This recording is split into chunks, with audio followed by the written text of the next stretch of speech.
What's going on, guys? I wanted to talk about a debate that's been going on between MILOS SARCEV and Bob Cicherillo, and they've been having a conversation about how bodybuilding is structured and how it should be judged. And I think it's a really important conversation because just because we have a sport and we have it set up and we're used to something, it doesn't mean it can't change. Bodybuilding has changed many, many times over the years.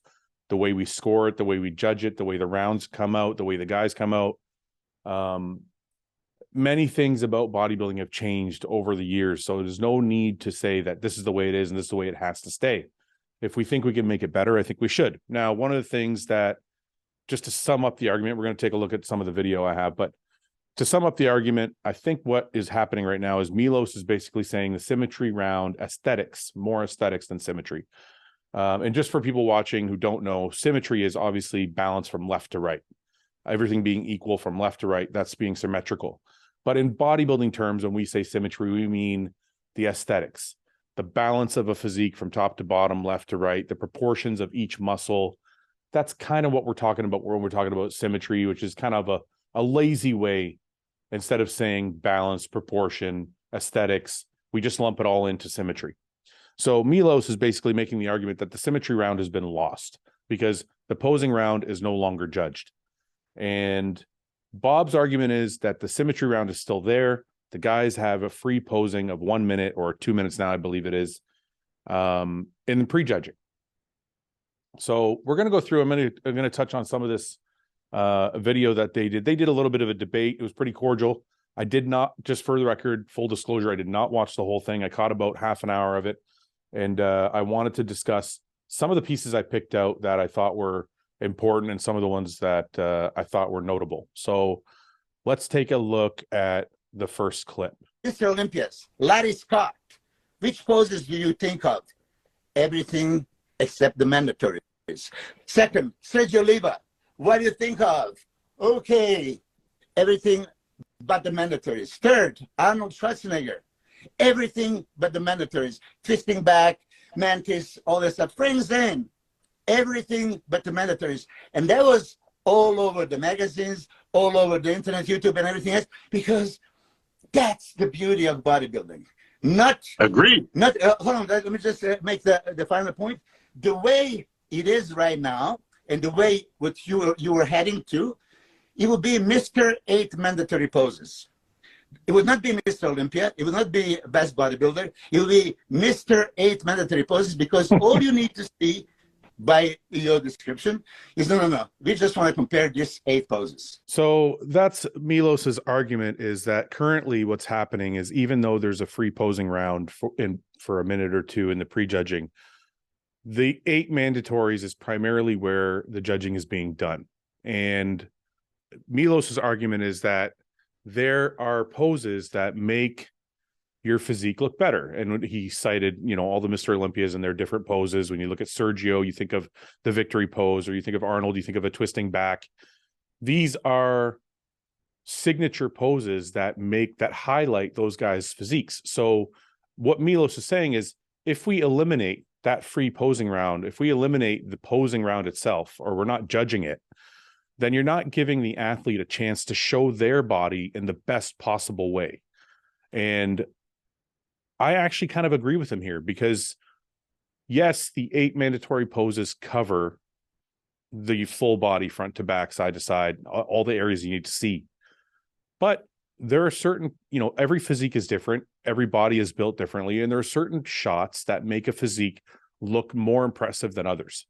And I think I kind of agree with Milos here in that we should allow those poses, and we should allow guys to do those poses, but not only do them just for the crowd, which is kind of what we're doing now. The posing round is not really scored. And we should really take a look at that round and say, hey, you know what? This guy's physique looks different, and it should be judged, and it should be added as a round. And then that way there's a little bit more excitement too. So let's go on and listen to a little bit more of this. Would Arnold win Olympia on a mandatory poses, or Frank Zane? Sure. That would be harsh and a hard time. And I think that kind of proves the point of what Milos is trying to say. If it was just the 8 mandatory poses, would Arnold win with legs that maybe were not as good as Mike Mentzer's, or body parts that maybe weren't as balanced as Mike Mentzer's.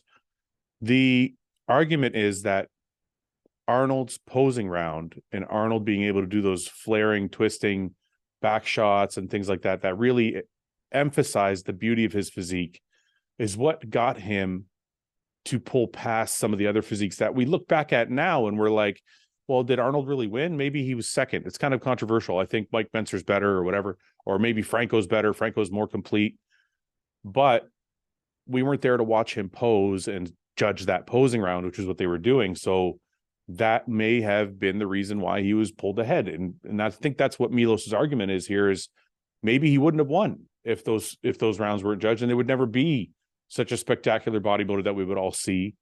And he's saying we've eliminated the beauty of bodybuilding by making it limited to those 8 mandatory poses, and being that is the be all end all of bodybuilding. This is Milos's argument. So far, I'm kind of on board with it, but let's watch a little bit more. Milos, hang on. In the pre-judging, we have a 1 minute free posing round. You can do any poses you want. I don't care what you want. You want to do 10 most musculars, you go ahead and do it. You've got 1 minute to perform the routine of your choice on your own, individually, at every pre-judging and every show. You are absolutely being judged on it. So Bob is 100% correct about that. During the pre-judging, we come out. The first thing that happens, you get your number, you come out, and they say, go to the center of the stage. You're allowed your 1 minute, or maybe it's 2 minutes now, of free posing, and do what you want. And Bob's implication is that that's the free posing round. That's the symmetry round. And what Milos ends up saying in the argument is everybody just does the mandatories.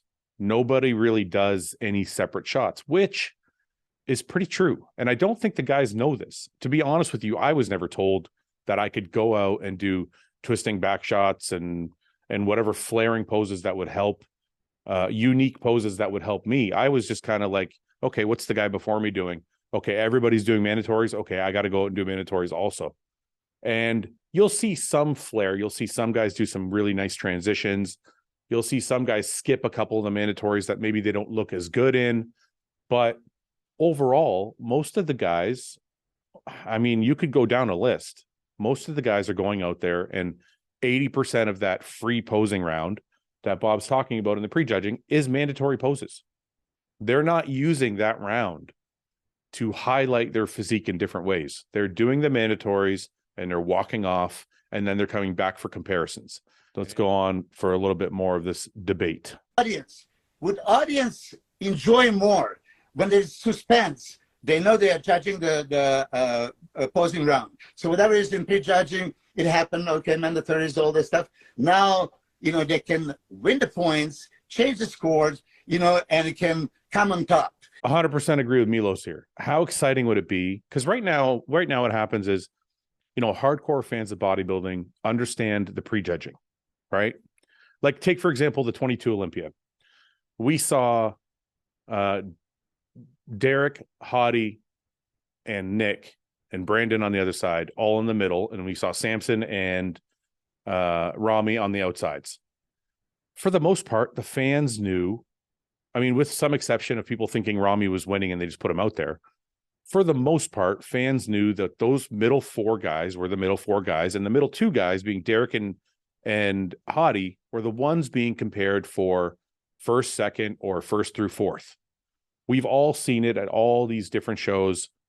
We get to the mandatories, they do the comparisons, they start placing like, okay, these 2 guys are in the middle, or this guy is in the middle. These 2 guys are on the left and right. Okay, that's first, second, third, fourth, fifth. Okay, we got it all figured out. Everybody comes back to the night show, kind of just for confirmation, but everybody kind of knows who's going to win unless it's super, super close. So what I think Milos is saying here is, hey, if we scored the posing round, then people would come back to the night show saying, hey, let's see what happens.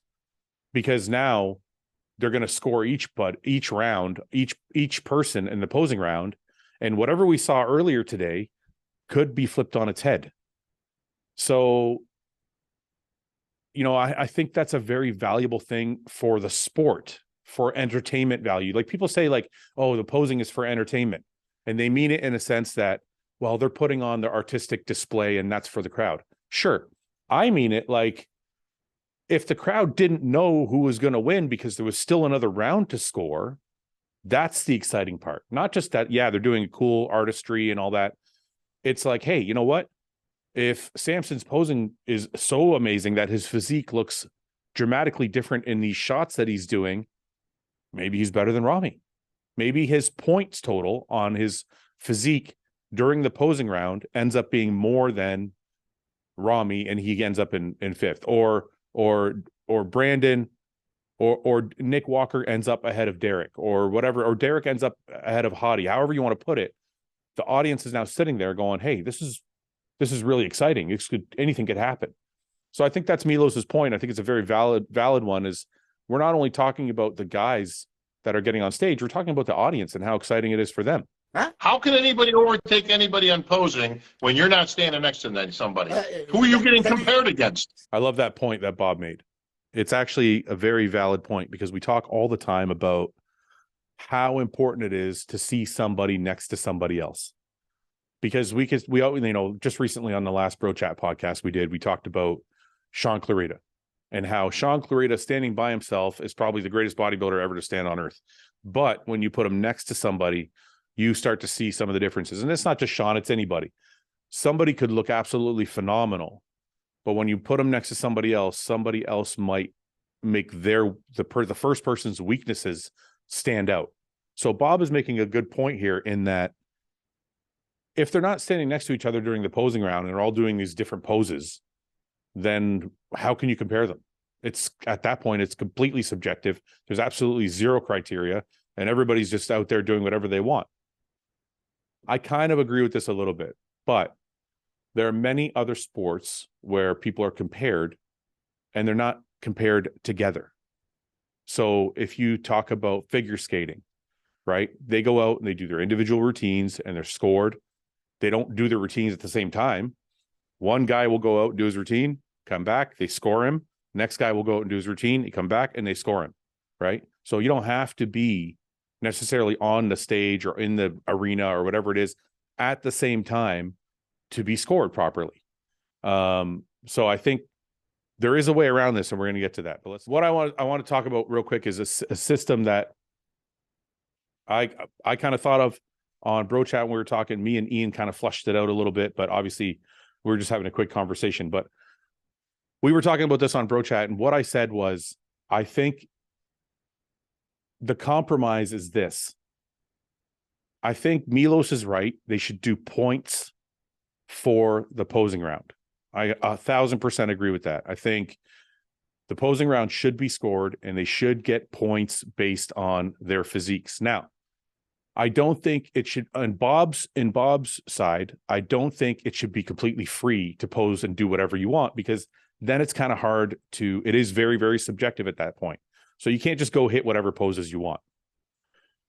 I think the middle ground comes where you say, we have judging criteria that has to be met during the posing round, the same way we do in the fitness round, the same way they do in figure skating, right? So like in the fitness round, for example, they have to go out and they have to hit X amount of backflips or X amount of push-ups or X amount of, they have to show a strength exercise, they have to show a flexibility exercise, they have to show a acrobatic exercise. These things are all in the criteria for a fitness routine. And if they don't do these things, they get marked down. Now, doesn't mean they can't do extra things. They can make the routine look however they want to look. They can add whatever flair they want to add to it, whatever music, whatever costume, whatever thing they want to do, but they have to do these, set amount of things so that they can score it. And I think the same thing goes for like figure skating. You have to do, a triple axel or whatever, or gymnastics. You have to do, these criteria have to be within your routine so that we can judge you. I don't think there's any reason that can't be done in bodybuilding. You could easily say, look, there has to be a twisting back shot. There has to be a kneeling shot. There has to be a arms up shot. There has to be a whatever criteria. I haven't gone that far with it, but whatever criteria is decided, there's no reason why you can't say these 5 or 6 artistic poses have to be in your routine. And if they're not, then you'll be marked down. And whatever extra poses you have that you might want to sway the judges or sway the crowd, That's up to you. That's your flair. That's your artistry. That's your bodybuilding as you see it. But we want to see these 4 to 6 poses within that routine so that we can give you a point score, and then we can tally it up with the prejudging and figure out who the winner is. That way, the posing routine isn't like afterthought.